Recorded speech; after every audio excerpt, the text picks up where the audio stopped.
Aries.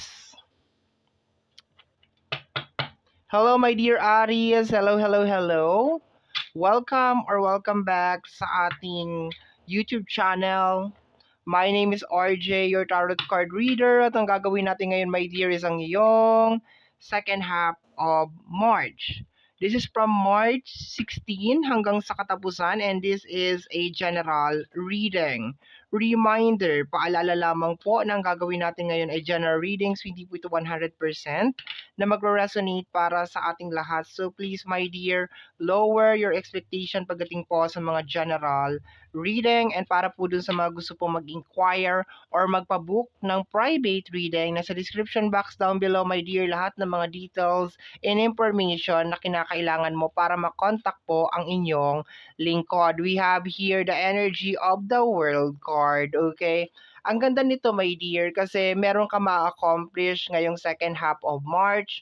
Meron kang mga bagay na possible that you put a lot of effort into it, na mag-e-end na siya. Pero at the same time, meron mag-i-start na panibagong chapter. So, very, very nice, my dear Aries. Congratulations, okay? If just in case meron ka mga bagay na parang lately nagkakaroon ka talaga ng hard time or nagkakaroon ka talaga ng difficulties of making decision, itong second half of March, this is the time, my dear, talagang you are decided na talaga kung ano man tong gagawin mo, my dear, okay? Kasi lately nakukuha ko sa card na yan na medyo nagkakaroon ng konting confuse or pagkalito or pagkagulo, my dear, regarding sa isang energy. Pero maganda to, my dear. Isa-isahin natin yung energy. Meron mag-e-end na isang bagay. Okay, meron magko-close possible na problema, or kung meron ka man decision making na kinakailangan gawin, makakagawa ka na ng desisyon. And by making that decision, my dear Aries, magko-close na yung isang chapter kung ano man tong bagay na ito. So maganda siya, pero meron ka na namang uumpisahan na panibagong chapter or panibagong energy. Let me see, tingnan natin. Parang energy siya ng freedom. For some of you is makakaramdam talaga ng freedom, okay? We have here the energy of the Seven of Pentacles. Kung meron kang ine-expect, my dear, you're expecting something. This is the energy of harvest time para sa iyo, my dear Aries, okay? Kailan kaya darating yung ganito? Mangyayari kaya yung ganito? Eto na, my dear. This is a very, very nice card, my dear. Kasi ang energy ng Seven of Pentacles is connected sa energy ng harvesting, okay? Or expectation. So, there's a tendency kung meron kang mga hinihintay or meron kang mga ine-expect, and lately nagkakaroon talaga ng mga delay or nagkakaroon talaga ng mga technical difficulties, so on and so forth. My dear Aries, this is the time na eto na kung ano man tong hinihintay mo, especially, my dear, kung may kinalaman sa usapin ng pinansyal, okay? Let me see.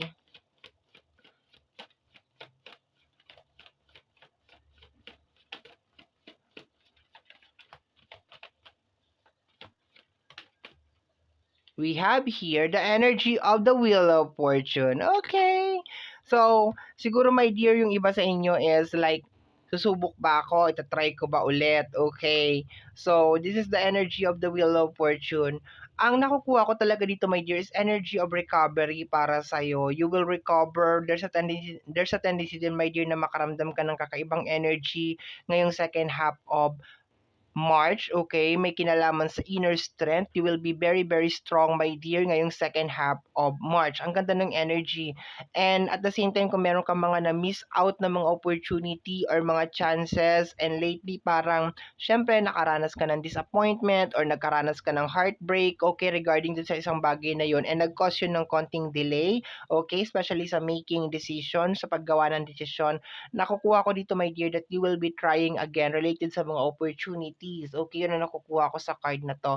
We have here the energy of the Eight of Wands. Okay, message is coming. Okay, message and transformation is coming. Okay, ang daming mga message, my dear, ang nagsisipagpasukan, my dear, ngayong second half of March, okay? Possible na maka-receive ka ng mga good news sa email, confirmation sa email. This is the time, my dear, na mag-try ka ulit na mag-apply, okay? If you want to apply something sa kung ano man yan, work man yan, or anything, or visa, so on and so forth. This is the time, my dear, that possible na maka-receive ka ng confirmation if you already did the work, okay, if you already did the work, kung naglabas ka na ng effort over here, you will be receiving good news, my dear Aries. Ang ganda ng energy, transformation, meron din.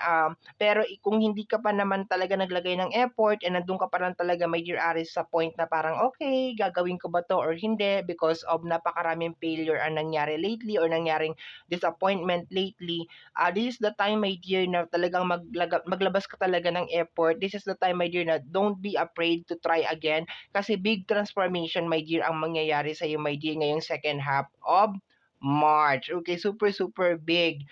If you think that you already missed the train or you missed the bus, dumaan na yung bus o yung train o yung opportunity, this is the time, my dear, na kakatok ulit tong opportunity na to, my dear, sa'yo. Okay, let me see. Ang ganda ng energy, my dear, ha? Let me see. Aries, next card natin over here is the Seven of Swords, okay? Maging silent ka lang, my dear, sa mga next move mo. Okay? This is not the time na i-publish mo kung ano yung mga bagay na gusto mo mangyari kasi I can sense, my dear, na merong energy ng parang mga evil eye or sabotage, my dear, around you. Okay? So, kung meron ka mga gagawin, just do it. Don't announce it, my dear. Kung meron ka ng mga achievement, don't announce it also. Kasi I can feel na meron talaga mga evil eye, my dear, ngayong second half of March and possible na maapektuhan itong energy mo na ito. Okay? Especially kung you are not aware. Kasi doon lang naman pumapasok yung evil eye na yan pag hindi ka aware na yung tao na yan is merong capacity na magbigay ng evil eye. Okay? So, yun lang naman yan. Pero if you are aware, my dear, na yung tao na yun is merong capacity na magbigay ng evil eye or ng bad luck sa'yo, there's a tendency, my dear, na hindi mag-work yun because you are already aware, my dear, na itong tao na to is merong kapasidad na magbigay ng evil eye. But based dito, my dear, you're receiving a warning, okay, na wag mo nang sabihin kung meron ka mga bagay na gagawin, especially kung may kinalaman sa transformation ng iyong buhay para hindi siya maudlot or hindi siya mausog. Okay?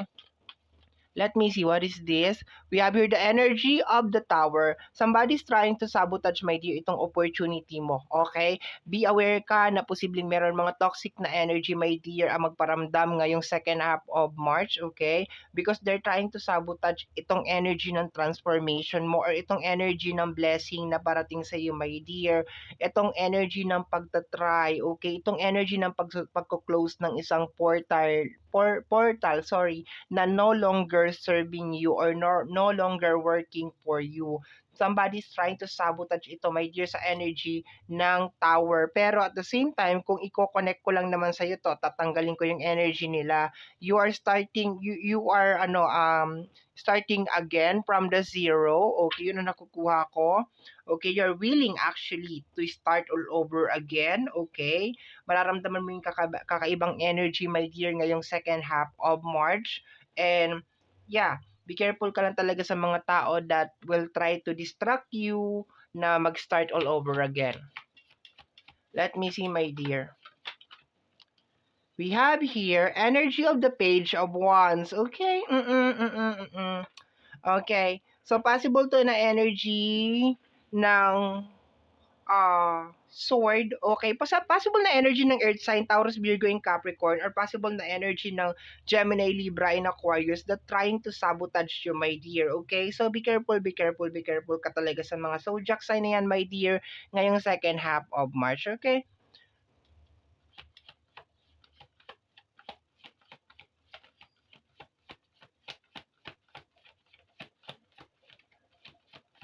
Let me see, last card tayo. We have here the energy of the justice, the fruit of your labor, my dear, eto na siya. Okay, grab mo to, my dear, ha? Huwag kang panghinaan ng loob. Kung meron mga opportunities, you will be receiving a message, job interview, offer, approval of visa, grab mo kaagad to, ha? Huwag ka na magdalawang isip, my dear, kasi para sa iyo talaga to. Pumapasok to, my dear, sa area of area of responsibility mo, my dear, kasi para sa'yo talaga ito.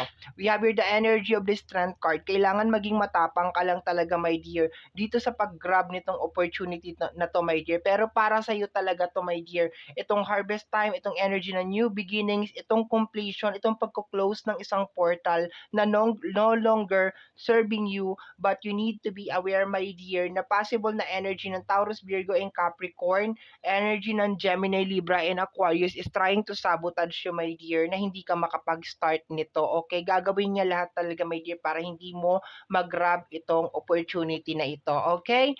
So, my dear Aries, yan ang reading mo para sa yung second half of March. I hope and pray, my dear, na nakatulong sa itong ginawa natin na reading. And always remember, my dear, na mga cards natin ay gabay lamang po. Tayo pa rin po ang gumagawa ng ating kapalaran. Maraming maraming maraming salamat po.